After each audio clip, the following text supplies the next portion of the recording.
За сайн байцгаана уу? Та нартай энэ өдрийн мэндийг хүргэе. Энэ удаагийн дугаараар би 2023 онд Австрали улсад гарсан нэгэн хэргийн талаар ярьж өгөхөөр бэлтгэсэн байгаа. За 2023 оны 7 сарын 29-нд Австралийн Викторийн мужийн нэг жижигхэн хотод өдрийн хоолны дараахан тухайн өдрийн хоолнд уригдсан 4 зочдын 3 нь одоо амьнасаа алдаж нэг нь амьд үлдсэн нэг аимшигтай хэрэг бол гарсан байгаа. За тэгээ энэ хэргийн гол одоо буруутнаар нь болохоор 49 настай Эрин Труди Паттерсон гэдэг эмэгтэйг шалгаж эхэлсэн. За тэгэхээр хэдүүлээ энэ хэрэг яг юу болсон талаар энэ удаагийн дугаараар ярилцах болно. Эрин Паттерсон болохоор 1974 оны 9 сарын 30-ны өдөр Мельбурн хотын зүүн өмнөд хэсэгт бол төрсөн. 1990-ад оноос Мельбурний их сургуульд суралцаад нэгтлэн бодогч мэргэжлэр бол төгссөн байгаа. Тэгээ 2004 онд болохоор Монаш хотын зөвлөлийн төв байранд ажиллаж байх үедээ одоогийн нөхөр болох Саймон Паттерсонтай танилцаад за тэр хоёр хэсэг хугацаанд болцож жагаад дараа нь гэрлээд дундаасаа 2 хүүхэдтэй болсон баг. 2004 онд болохоор Эрин Паттерсон эмээгээс 2 сая Австрали долларын хөрөнгийг бол өгүүлж авсан. Үүгээрээ ч гэсэн санхүүгийн хувьд хангалттай одоо боломжтой болсон баг. Хосууд 2007 онд гэрснийхаа дараа Pemberton гээд хотод хуучин номын дэлгүүр бол ажиллуулж эхэлж исэн. Тэгээд тухайд болохоор Саймоны эцэг ихтэй нойрхон амьдрий гэж бодоод Викторийн мужи руу бол нүүсэн баг. Ер нь Саймоны эцэг ихтэй Эрин бол нэлээд дотн харилцаатай байсан. Нэг нэгэндээ нэлээд сайн ханддаг. Одоо хадам ээж авдаг гэсэн үг шүү дээ. Маш сайн ханддаг. Айгу гоё харилцаатай байсан юм билээ. За Эрийн хувьд болохоор 2011-с 2019 оны үед болохоор харамсалтайгаар эцэг эхээ хорт хавдрын улмаас алдсан. Анхны хүүхэд төрсний дараа Эрин Саймон хоёрын харилцаа нэлээд муудаж эхэлсэн. За хосууд хэсэг хугацаанд тустай амьдарч байгаад 2015 онд санхүүгийн хувьд тогтолцоонд хүрээд тэгээ удаан хугацаагаар бас тусдаа ингээд амьдрах шийдвэр бол гаргасан ба. Гэхдээ хоёулаа хүүхдүүдтэйгээ маш дотн харилцаатай байсан. Аялал зугаалганд бол байнга хамт явдаг байсан ба. Харин 2022 онд болохоор тэдний харилцаанд бүр анх суулгах тийм үйл явдал болсон. За энэ нь юу байсан гэхээр Саймон татвар буцаан олгох хуудас дээр өөрийгөө ганц бийгээд тэмдэглэсэн байсан. Ягаад тэр энэ хоёр чинь хуулийн хүрээнд ерөөсөө салдаа хийгээгүй зөв тусдаа бол амьдарч исэн гэсэн үг. Тэгээ энэ нь болохоор Эриний дургуг бол нэлээд хүргэсэн. Ягаад тэгэхээр ганц бийгээд нөгөө хуудсыг бүгэлсэний дараа улсаас нөгөө Саймоныг хүүхдийн сургалтын төлбөр, эмнэлгийн төлбөр зэргийг төлөхгүй байхыг зогсоо гэсэн тийм мэдээлэл бол ирсэн ба. Тэгээ дээрэс нь Эринд ч гэсэн хүүхдийн тэтгэмж авдаг гэсэн байна л да. Тэрийг нь тэгээ бас зогсооцсон. Тэг ингээд Саймонд бол маш их уурлаж эхэлсэн. Саймон болохоор миний буруугаас болоод ийм зүйл болоогүй. Манай нэгтлэн бодогч буруу бичсэн байна. Тэгээд тэр хоёрын харилцаа улам бүр муудаж эхэлсэн ба. Тэгээ Эрин чинь ер нь бол хадмын талуудтайгаа нэлээд ойрхон байсан. Хадмуудтайгаа ч гэсэн айгүй дотн сайн харилцаатай байсан чинь өртөөгөө нөгөө юм харилцаа нь муудаад эхлэнгүүд хадмын талуудтайгаа ч гэсэн уулзах нь гэрт нь очиж мочгоо ингээ болцсон. Хадмуудтайгаа ч гэсэн айгүй таагүй харилцаатай болж эхэлсэн ба. За 2023 оны 7 сарын 29-нд Эрин хадмуудаа би ингээ хорт хавтарч туссан. Тэгээд биеэрээ уулзаад ярилцаад өөрийнхөө одоо биеийн байдлын талаар ярилцмаар байна. Ингээ өдрийн хоолнд урьж гинэ гэж бол хэлсэн ба. Саймоны ээж аав нь тэгээд Саймоны ээжийнх нь эмэгтэй дүүн нөхөртөөгөө тэгээд бас Саймоныг гэ 5 хүнийг бол урьсан. Тэгсэн чинь Саймон болохоор ирж ингээ амжихгүй байна. Хоёлаа дараа нь ингээ чиний эрүүл мэндийн талаар уулзаад ярилцъя. Уучлаарай гэх тийм мессежийг бол явуулсан чинь би ингээ энэ өдрийн хоолыг хийж бэлтгэхийн тулд маш олон цагийг зарцуулсан. Өөрийнхөө эрүүл мэндийн талаар ингээд ярих гад би та нартай ингээд уулзна гэд маш их баярлаж хүлээж авч ирсэн гэдгсэн чинь Саймон гэдэг үнэхээр амжихгүй нэ, би үнэхээр очиж чадахгүй нэ. Хоёлаа тэгээ дараа нь утахгүй уулзъя гэж бичээд өнгөрсөн баг. Эриний хадмууд болох Саймоны ээж нь аав нь за тэгээд Саймоны ээжийнх нь нэмэгтэй дүү нөхөртөөгөө гээд 4 хүн бол ирсэн. За тэгээд Эрин болохоор өдрийн хоолнд beef Wellington гэдэг Австралийн тэм сонгодог хоол гэх юм уу шарх шүгэнд бэлдэж шарсан үхрийн махан стейк тэгээд мөөгний соустай ингээд бэлдсэн байсан. Жочод гэрт нь ирсэн чинь Эрин болохоор өөрийгөө ингээд хорт хавтар туссан. Айгуу одоо аюултай тийм үе шатан дээр бол явж байгаа гэж хэлээд тухайн одоо ирсэн жочд нь хоол хийхтэн туслах уу, хоол бэлтгэхтэн туслах уу, тавгалахтан туслах уу гэдгсэн чинь яах юм бэ одоо өөрөө хийчихье гэж хэлээд ерөөсөө тэднийг хоолндоо тавгандаа ч юм уу хүргээг байгаа. Жочдод болохоор ийм саарл өнгийн тавган дээр хоол аягалж өгөөд өөрөө болохоор нэг улбан шар өнгийн жижигэн тавган дээр хоол аягалаад ингээд тэд нар суугаад ийцэн баг. Дээрээ элхтээ болохоор өөрийнх нь бие ингээд муудсан. Тэгээ хорт хавдрын талаар ярих чаа учраас хүүхдүүдээ бас энд байлгамааргүй байна. Тийм болохоор хүүхдүүд ирэхээс өмнө хэвлэлийн талаар ингээд ярилцаад өнгөрөө гэж хэлсэн баг. За очиод ямар ч байсан ирсэн өдрийн хоолоо хамтдаа эзэцгээсэн. За ингээд гэр гэрлүүгөө явцхаас нийт дараа буюу 7 сарын 30-ны шөнийн 1 цагийн үед тухайн одоо 4 зочдын бие нь бол эрс муудаж эхэлсэн. За дөрвөн жочид бол дөрүүлээ яаралтай одоо эмнэлгийн тусламж авах шаардлагатай болоод бүгдээрээ одоо эмнэлэг рүү явсан ба.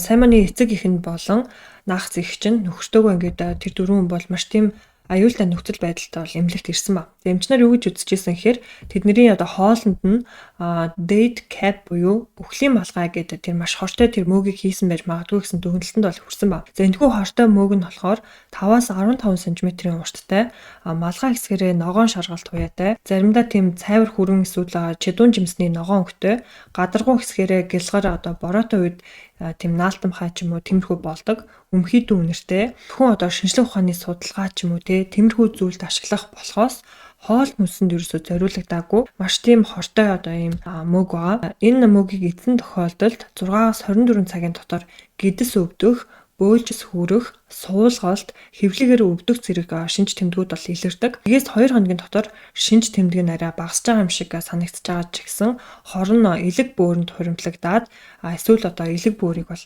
гэмтэж эхэлдэг ба. За 2-оос 4 хоногийн дотор болохоор арьс шарлах, элэг томрох, бөөрийн үйл ажиллагаа муудах шинж тэмдгүүд бол илэрдэг. За элэгний болон бөөрийн дутагдал бол үүснэ. Яаралтай эмчилгээ хийх бол үхэл түргэх тийм аюултай юм хортой мөг байгаа.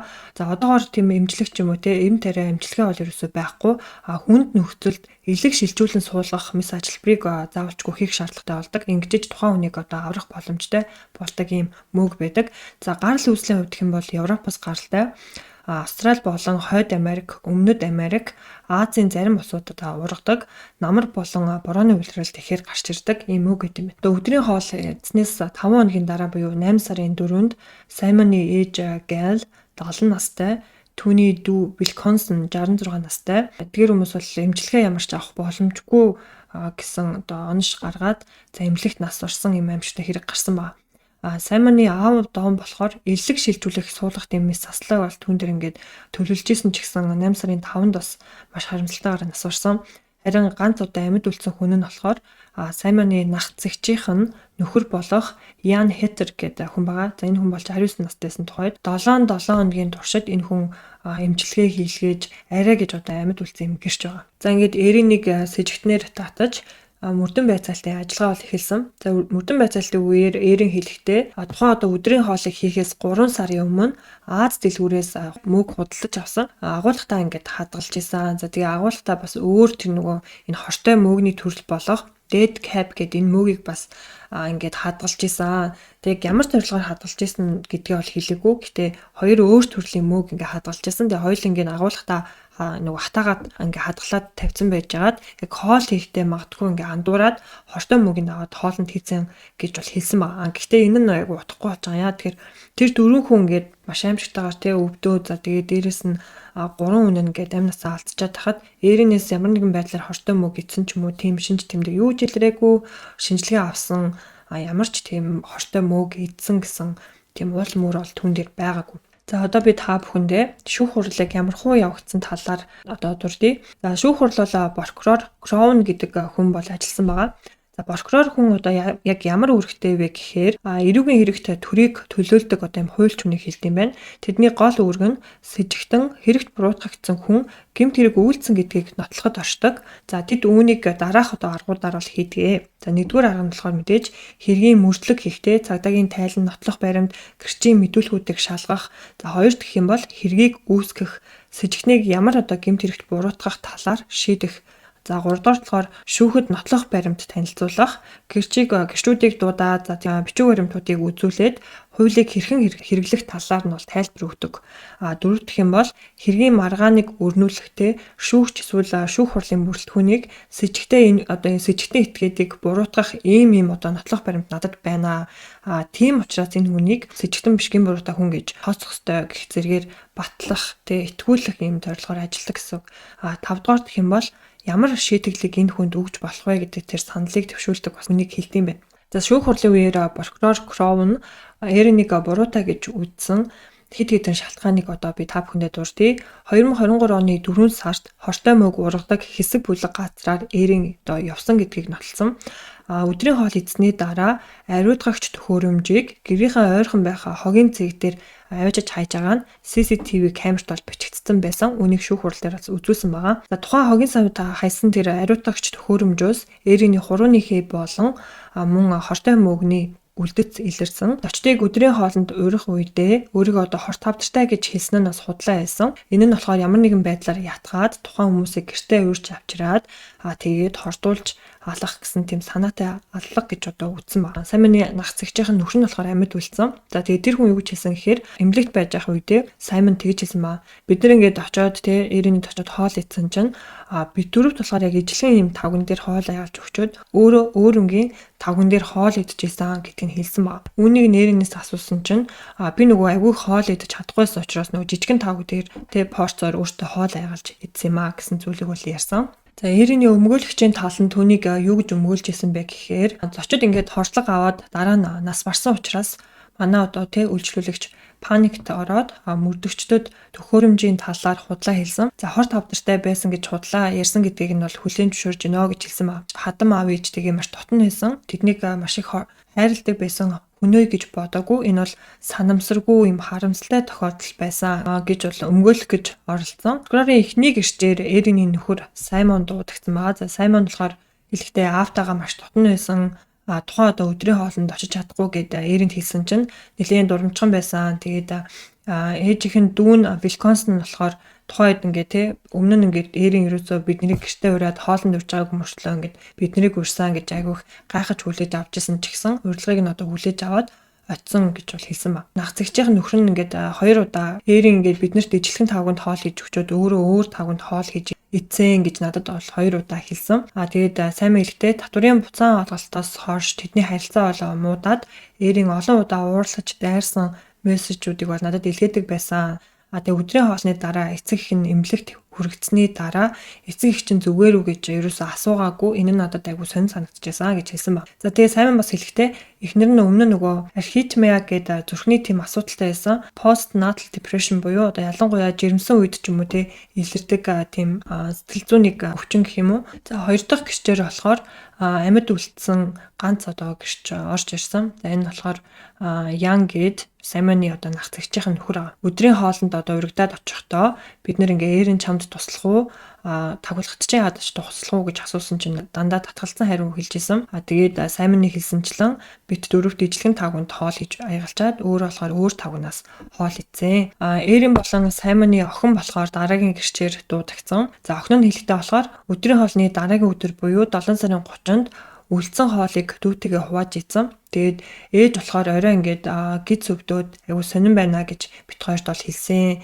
Тэгээ ээжигээ хоолнд мөөг хийсэн гэдгийг нь бол мдээгүй гэж хэлсэн ба. За Саймон Эрийн хоёрын хүн болохоор тухайд насан туршаагүй байсан. За гэхдээ мөрдлөгөө үеэр ярихдаа ээж аавынхаа харилцааг бол маш муу байдаг байсан. Тэгээд эгч бит хоёр ааваас илүү ээжтэйгээ илүү дотн байдаг гэсэн. Гिचийн хэлснээр бит хоёр яг тэр өдрийн хоол болсны маргааш нь үлдсэн хоолыг болохоор халааж ийдсэн. 2020 оны 7 билүү 8 сард ээж мөгний зургнуудыг авч байсан гэдгийг санаж байна гэж хүүн болохоор хэлсэн байна. За Эрийн болохоор өөрөө мэдүүлэгтээ хэлэхдээ хэдэн жилийн хугацаанд мөгнүүд түүж цуглуулж исэн санамсаргүй байдлаар нөгөө түүсэн хортой ч юм уу хоргүй ч юм уу тэр нь мэддэхгүй нөгөө түүсэн мөг нь агуулгад ингээд хадгалагдаад байжсан. Тэгээд би болохоор Аз дэлгүүрээс нэг юм хуурай мөг авсан байсан. Бас тэрийгээ ч гэсэн агуулгад хадгалсан байсан. Хоёулаа нөгөө мэдлэгэн савтай байсан болохоор андуураад нөгөө түүж хадгалж исэн мөг хоолнд хийсэн юм шиг байлээ гэсэн зүйлийг бол ярьсан. Гэхдээ энэ нь бол мэдээж хэрэг худлаа тий. Яагаад тэгээд бүх хүмүүс ижлэхэн хоол идж байхад энэ дөрвөн хүн ингэж амир тий хорслонд ороод бүр амнасаа алдаад Эрийн болохоор зүг зүгээр. Тэгээ хоёр хүүхэн ч гэсэн бас тэр хоолноос идсэн ш. Тэгэхээр тэр хүмүүс зүгээр байхад тэр зочд нь тэгэж гимцэн учраас энэ яриаг нь ерөөсөө хүлээж аваагүй. Тэгээ яагаад хорт тавдартай гэдгийг худлаа хэлсэн бэ гэсэн чинь Эрийн болохоор нөгөө илүүдл жинтэйгээ тэмцээ за тэгээд илүүдл жингээс болоод айгу хичдэг. Тэрнээсээ болоод ч гэсэн сэтгэл зүйн хувьд айгу докторгүй тийм байдаг гэсэн байл да. Тэгээд тухайдлахаар нөгөө gastric by surgery гэдэг нэг тийм мэс засал хийлэхээр товлж исэн юм байна. За тэгээд энэ мэс заслал нь болохоор ерөнхийдөө яг тархалт ихтэй ч юм уу те илүүдэл жинтэй хүмүүст хийлгэх тийм боломжтой одоо ийм мэс заслын арга байт юм байна л да. За энэ мэс заслал нь болохоор ходоод нарийн гизээр тэр дамжих замыг нь өөрчлөөд ходоодны хэмжээг багасгах, ингэснээр нөгөө бага хэмжээний хоол идсэн ч гэсэн тухайн хүн цадсан мэдрэмжийг авдаг одоо тийм мэс ажилбар байт юм байна. Тэгсэн чинь энэ мэс ажилбарыг хийлгэж байгаа гэдгээс ерөнхийдөө хамаатан садангаасаа хичээд өөрийгөө хор тавдартай гэж худлаа ярьсан гэж одоо мэдүүлэгтээ хэлж байгаа байхгүй. За тэгээд шүүхийн туршилтанд зориулаад одоо бэлтгэсэн эмнэлгийн мэрэгжлийн те маш олон тайланд Саймон өмнө нь одоо хит удаа бас ийм хоолны хордлогонд орж исэн гэсэн эмчийн бичиг байгаа байхгүй. Тэгээд тэрэн дээр нь болохоор Саймоныг хулгайн агнах хоронд одоо хортоод тэрнээсээ болоод ийм маш олон удаа хоолны хордлого шиг тийм хэв шинж тэмдэг илрээд биеийн өвдөж эмнэлэг твтчихсэн гэсэн дүгнэлт бас гаргасан байсан. Тэгсэн чинь энийг бас эерийг хийсэн байж магадгүй гэж тухайд бол үзчихсэн юм байна. За шүүх хурал эцэслэн шийдэгдэхэд тангарагтны 12 шүүгч өөр өөрсдийнхөө шийдвэрийг гаргахын тулд тусгаарласан өрөөнд бол орж шийдвэрүүд бол гаргасан. Шүүгч биел болохоор тангарагтны 12 шүүгчээс 4 үндсэн зүйл анги болох эрен өдрийн хоолнд ирсэн зочдыг нас барахад хүргэсэн эсэх, үүнийг санаатаагаар хийсэн эсэх, үхэл түргэх буюу одоо ноцтой гэмтэл учруулах зорилготой байсан эсэх, мөн өөрийгөө хамгаалах шалтгаанаар энэ хэргийг үйлцэн эсэхтэр үндэслээд шийдвэр гаргахыг одоо хүссэн баг. Ингээд 12 шүүгч эренийг буруутай гэж үзээд 3 хүний амь насанд хүрсэн болон нэг удаагийн хүний одоо амь насанд хүрэхийг завсан хэрэгт буруутай гэж үзээд одоо насаараа хоригдох ялтай дүүцгүйц 33 жил одоо хоригдох ялыг бол оноосон байгаа. За хугацаанаас суулгагдах боломжгүй гэсэн үг. Энэ нь Виктория мужид шууд дамжуулан хүргэсэн анхны ял оноох шүүх хурал болсон байгаа. За яагаад анхны тохиолдол болсон гэхээр энэхүү хэрэг нь олон нийтийн анхаарлыг одоо ихээхэн татсан. За тэгэхээр олон нийт бол энэхүү хэрэг дээр анхаарлаа одоо хандуулад ил тод байдлыг шүүх хурлаас хүссэн учраас олон нийтийнхаа санал хүсэлтийг хүлээж аваад шүүх хурлыг ил тод одоо байлгасан байгаа. Маш олон деталь байсан л да. Одоо жишээ нь гэвэл шүүгч бийл гэд хүний бараг 40 гаруй минут ингээд энэ хэрэг дээр яагаад энэ хүнийг яллах болсон, яагаад энэ хүнд ийм ял шийтгэл оноож байгаа, за ямар нотлох баримтууд гаргаж ирсэн ингээд 40 гаруй минутын одоо шүүгчийн тайлбар тийм бичлэг бол байгаа. За тэгэхээр энэ дээр бол нэлээд деталууд бас байсан учраас хэтэрхий олон деталуудыг ярихгүй байхаар ер нь бол шийдсэн байгаа. Бид нар одоо энэ хэрэг дээрээс нэг зүйлийг ер нь тод харж болохоор юм л да. Ер нь бол итгэл гэдэг бол тийм амьдралын хамгийн одоо үнэтэй зүйлтэй жижигхэн одоо худлаа хэлэх үйл ойлголцолч гэсэн маш аимшигтай одоо үр дагавар төрөгдөг. За ингээд нэгэн цагт хүүгийнх нь ихнэр хайртай бэрн хоёр ачийнх нь ээж нь гэ хайрлаж хүнэлж авдаг байсан хүн нь маш одоо тийм муухай аргаар одоо заллин маягаар дуудаж гэртээ уурж авчираад за тэгээд өөрийнхөө бэлдэж бэлтгэсэн хортой мөөгөр ингээд хооллоод тухайн хүмүүс ингээд амь насыг нь авч утсан юм одоо хамсалтай хэрэг гарсан байна. Заахан сэтгэлийг нь буруугаар ашиглаж эсвэл одоо худал хуурмаг зүйл ярьж хин нэгний одоо толгойг эргүүлэх иймэрхүү одоо муухай зүйлс хийж байгаа хүмүүст бол хэзээ нэгэн цагт үүлийн үр нь бол заавалчгүй ирдэг гэж би бол хувьдаа боддог.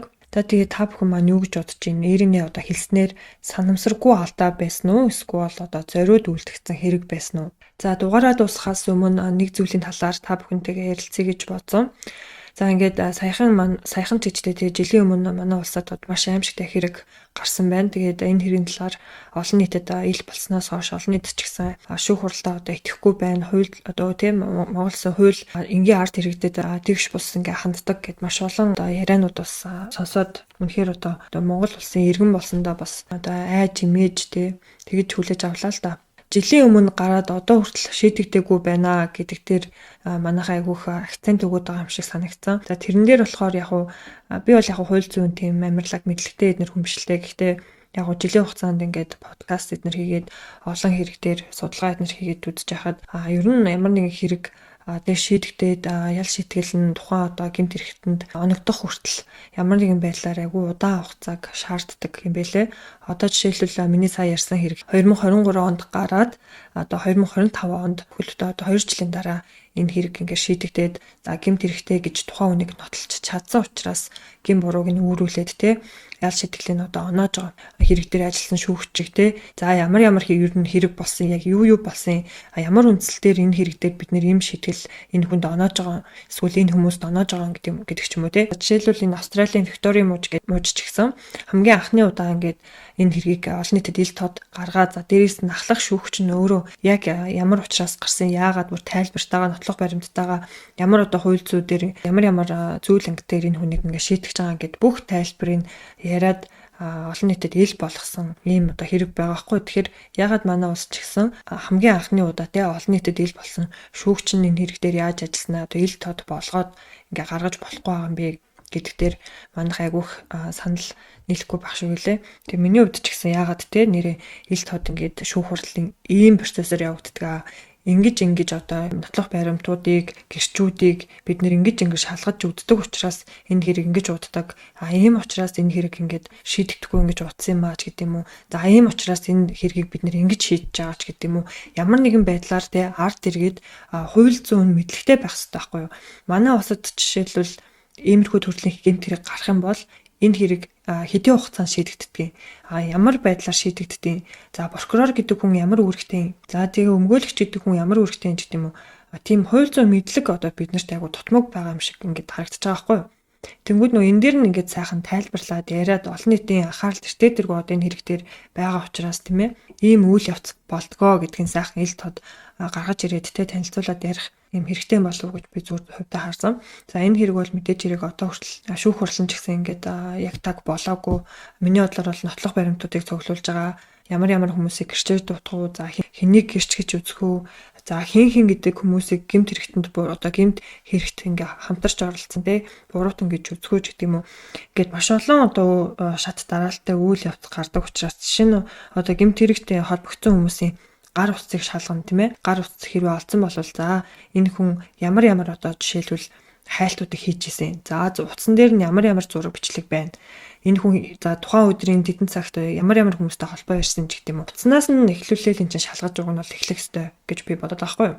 За жишээ нь одоо энэ гэмт хэрэгтэн дээр лэптоп бидний хэрэг олсон бол за энэ хүний одоо лэптоп дээр ч юм уу компьютер дээр нь те ямар одоо аксессууд байна, хаана те хэрэгжилжсэн байна ч гэдэг юм уу. За энд хэрэг гудамжны камерт байсан бол тухайн өдөр энэ хүн хаашаа явсан байна. Шинжилгээ эднэр одоо авсан л ах те тутнаас нь жишээлбэл энэ хэрэг хийж явах үедээ ямар нэгэн байдлаар мансуурсан байсан уу гэдэг юм арх софтверлохонд хэрэглэсэн байсан уу гэдэг юм уу тэрийг нь бас одоо шинжилгээ хийж гаргаж ирэх байх гэж бодож байна.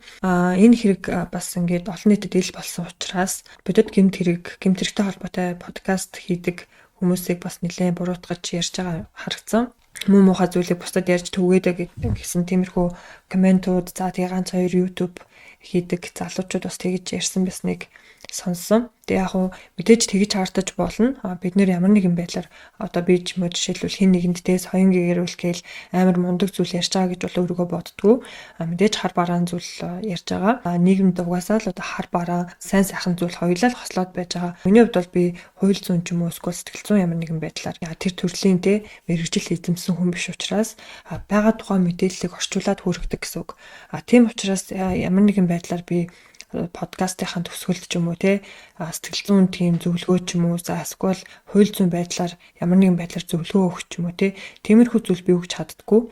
Тиймэрхүү зүйл одоо өгч удаа чадахгүй. Яагаад тэгэхээр би ч мэрэгчлэн хүн биш учраас яг юу ярих юм бэ тухайн тэр хэрэг дээр ингээд ажиллаж байсан сэтгэл зүйчийн ярьсан яриаг нь орчуулж хүрэхээс миний хувьд бол би тэгж үзэж байна ч гэдэг юм уу. Тиймэрхүү тайлбар бол өгч чадахгүй л гэсэн үг. Зөвхөн одоо гэмтэрхтэй холбоотой подкаст тэгээд зөвхөн гэмтэрхтэй холбоотой подкаст сонсоод хин нэг очиод хөнөөгөөд ямар нэгэн аюултай зүйл хийж байгаа болвол энэ чинь зөвхөн одоо подкаст хийдэг ч юм уу бодит гэмтэрийг ярьдаг хүмүүсээс болж байгаа гэж хэрвээ ярьж ивэл миний бодлоор өрөөсгөл ойлголт гэж бодож байна. Яагаад тэгэхээр иймэрхүү төрлийн кино, иймэрхүү төрлийн интернетээс ухаад хайвал өчнөө юм байгаа. Тэгэхэд зөвхөн одоо ингээд иймэрхүү төрлийн подкаст янз бүрийн ярьдаг хүмүүсээс болж байгаа гэж ярьж ивэл би бол өрөөсгөл ойлголт гэж бодож байна. Гэхдээ жишээлбэл би бол өөрийгөө амар зөв юм хийж байгаа. Би одоо нийгэмдээ тустай соён гэгэрүүлэх тийм зүйл хийж байгаа гэж бол бодохгүй байгаа. Энийг бол хүлээн зөвшөөрнө. Би жишээлбэл энэ подкастыг хийж эхлснээсээ хойш